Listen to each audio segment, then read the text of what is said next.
Pengelolaan kinerja. Pada pengelolaan kinerja tahun 2025 sudah terintegrasi pada rumah pendidikan. Jadi pastikan di HP Bapak dan Ibu sudah menginstal melalui Play Store rumah pendidikan. Setelah terinstall, kita bisa langsung masuk pada rumah pendidikan. Nah, di sana ada beberapa item ya, rumah GTK, ruang murid, ruang GTK, ruang murid, ruang sekolah, ruang bahasa, ruang pemerintah, ruang mitra, ruang publik, ruang orang tua. Kita akses ruang GTK. Pada ruang GTK ini ada menu-menu pembelajaran berkelanjutan, yaitu diklat, sertifikat pendidik, dan pelatihan mandiri serta komunitas. Sedangkan di karir dan kinerja ada pengelolaan kinerja, seleksi kepala sekolah, dan refleksi kompetensi ya. Terus di bawahnya masih ada CP dan lain sebagainya. Kita cek di pengelolaan kinerja, karena kita akan fokus pada pengelolaan kinerja kita. Nah, pada pengelolaan kinerja kita Bapak dan Ibu akan muncul seperti ini. Ketika kepala sekolah sudah melakukan penyusunan RHK, memulai membuka pengelolaan kinerja, maka tempat kita akan muncul nanti seperti ini. Kita klik dulu aja yang tanda panah ke bawah ini. Kita ganti periode dulu. Periodenya kita ganti Januari Desember. Pilih. Nah, setelah itu nanti akan muncul, setelah Januari Desember kita masuk ke menu guru sebagai pegawai. Nah, akan muncul seperti ini, yaitu mulai perencanaan kinerja. Seyogyanya itu dilakukan 1 sampai 31 Januari ya. Tapi karena memang tempat saya baru tadi malam dibuka oleh kepala sekolah, jadi mau tidak mau saya baru bisa buka hari ini. Setelah itu kita masuk ya. Tapi sebelum itu kita alur dulu. Alur pengelolaan kinerja itu ada Januari, Februari sampai Desember. Di Januari itu kita membuat perencanaan dan persetujuan rencana. Terus di Februari sampai Desember itu ada persiapan praktek kinerja, pelaksanaan praktek kinerja observasi, terus pelaksanaan praktek kinerja tindak lanjut, dan juga penilaian dan penetapan predikat kinerja. Itu yang harus kita lalui dari Januari sampai Desember ya. Oke, sekarang kita mulai. Nah, di sini udah masuk, kita cek dulu NIP dan lain-lain. Apakah sudah oke? Kalau sudah oke, data sudah sesuai, klik saja. Apakah data Anda sudah benar? Sudah benar, klik saja. Sudah benar. Nah, kita akan masuk ke tugas pokok, ada 5M ya. Guru melakukan tugas keseharian dan tambahan di satuan pendidikan. Tidak perlu mengunggah bukti dukung apapun gitu ya. Nah, di sini Bapak dan Ibu ada guru merancang pembelajaran atau pembimbingan dalam mendukung pembelajaran yang bermutu untuk semua. Yang kedua, guru membimbing dan melatih peserta didik dalam mendukung pembelajaran yang bermutu untuk semua. Yang ketiga, guru melaksanakan pembelajaran atau pembimbingan dalam mendukung pembelajaran yang bermutu untuk semua. 4. Guru menilai hasil pembelajaran atau membimbing dalam mendukung pembelajaran yang bermutu untuk semua. Sedangkan yang kelima titik 1 ini guru melaksanakan tugas tambahan. Ya. Kita klik saja tugas tambahannya apa. Nah, kita pilih salah satu.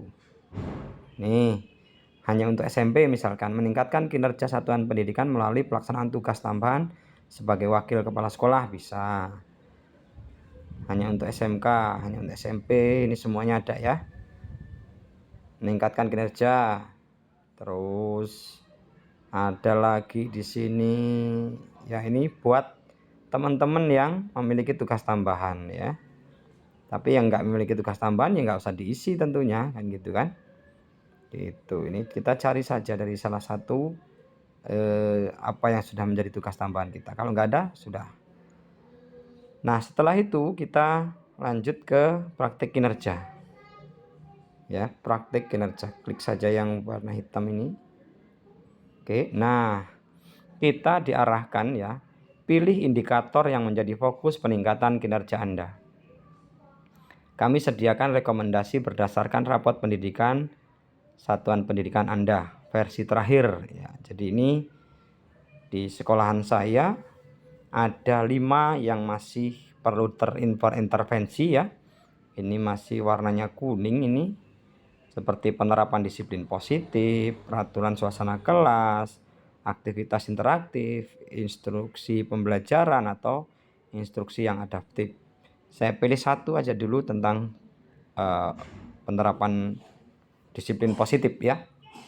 Nah, setelah kita pilih salah satu, klik saja ke pengembangan kompetensinya. Klik. Nah, kita akan diarahkan ke sini.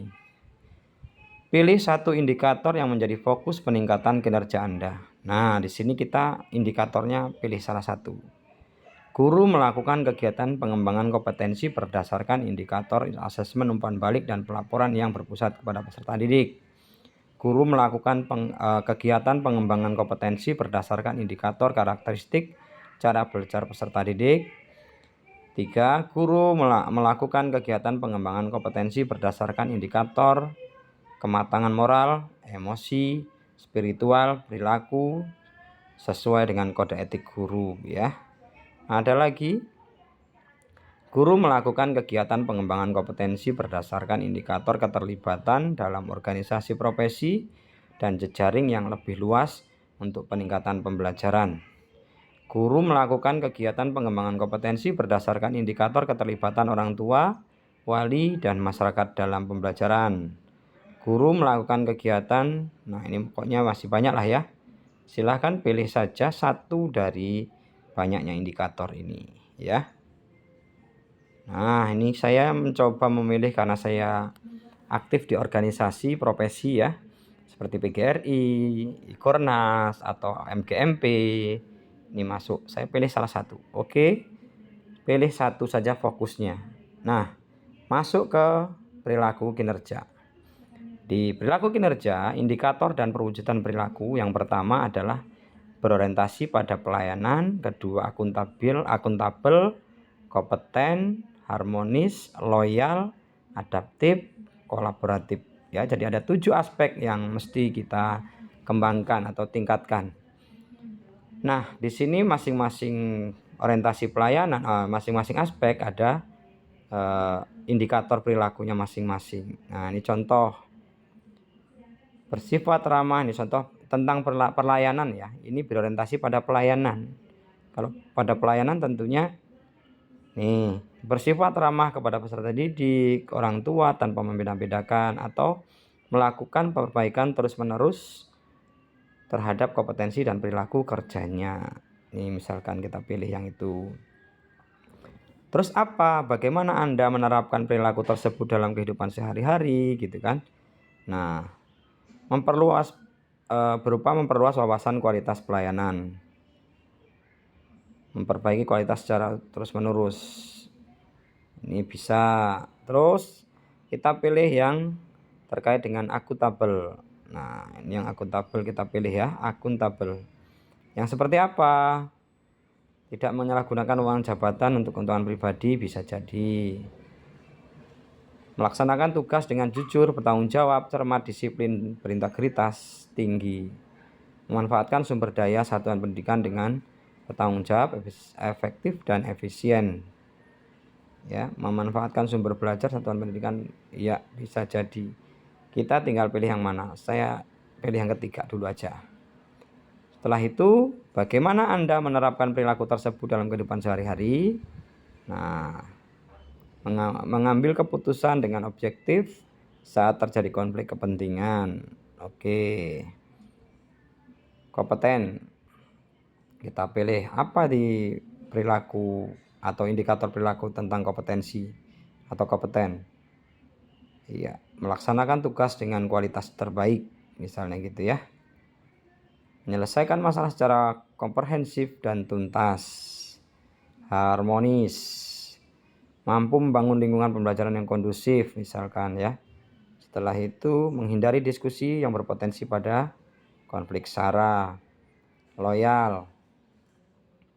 Loyal itu menjaga informasi yang bersifat sensitif.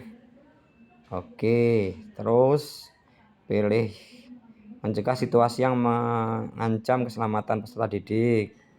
Lanjut ke 6, adaptif, berpikir proaktif. Oke, setelah itu apa wujud perilakunya? Wujud perilakunya misalkan manfaatkan peluang. Sekarang yang ketujuh atau aspek terakhir ya.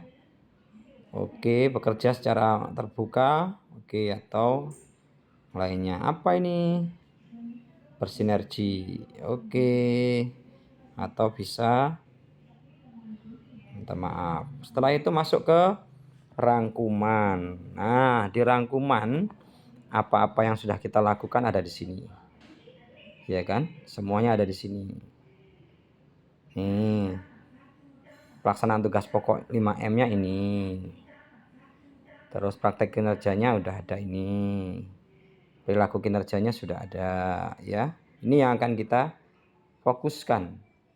Saya akan mewujudkan atau berupaya memperluas wawasan kualitas pelayanan dan seterusnya. Itu ya. Ini terus masuk lanjut ajukan. Nah, ajukan perencanaan kinerja ke atasan. Atasan akan lanjut memeriksa. Mohon diskusi dengan atasan terlebih dahulu atau simpan draft jika diperlukan. Oke. Ini kita ajukan ya. Nah, perencanaan kinerja berhasil diajukan. Tahap selanjutnya adalah diskusi dengan atasan ya.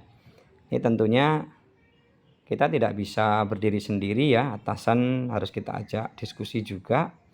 Terus persetujuan dan penyesuaian dari atasan. Lanjut ke kesepakatan, lalu laksanakan gitu ya. Inilah yang kita lakukan di awal di bulan Januari ya, atau di perencanaan yang kita lakukan. Mudah-mudahan membantu. Terima kasih.